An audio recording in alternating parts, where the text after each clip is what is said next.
बात बात पर जिद हरदम तू हमसे काहे ठाने लू पति के परमेश्वर मन तुमके कहो हो सोलो जो तोर माटी में से चली जाओ तब कचरा हो जाएगी। अरे तो गलत बात नहीं तो हम जाएंगे ये तेरे मछलियां भी लेवे के क्या है हाय पर के राल त मारबो तना तोर माटी लागो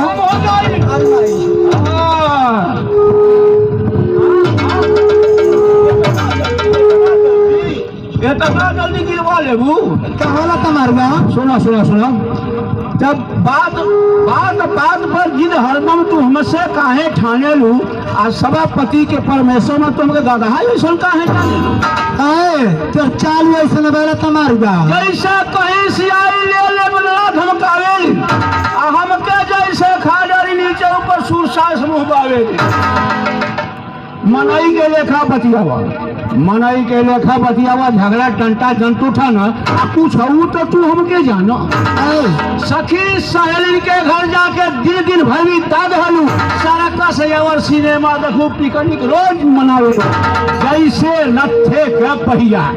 माथे पर जुआ बांधे पुरपा तरे हाथ में अंगुली का ना समझा सब हार गए टोला टाटी के बाजमन हो कुछ हो तो तुमके जाना अंग्रेजी तू पढ़ लिहलू तका सबसे ऊपर हो गलू सब तुहई के थूकत ऐसा हमारे घर में नहीं खबू नैहर में चलो गठरी बना कुछ हो तो तू हमके जाना प्रमुख जी सिखा समझा दे इनके छोटी है ना जेठी है भैया तू आज छोटी है तन समझा देना तू हूँ कहीं बतावा एना तो कह गईला हां कहला तू के पड़ी आइला हो के तो आइला के पड़ी आइला हो के तरी आइला हां अच्छा देवरिया तनी बिहार मिलल हां का है हम कैसे आइल नो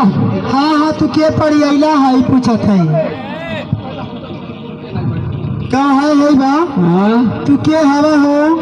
हम तो के भाई न चिन्हनी नहीं हमके ना चिन्ह दो हां तो के चिन्हत नहीं अरे बाप हो दादा बहन करयो भटरो अब पियवा बलमुआ सजनमा कुल को हली नहीं अब है तो करे चिंता नहीं अरे जान मेरी जनिया तू मुझे जानती नहीं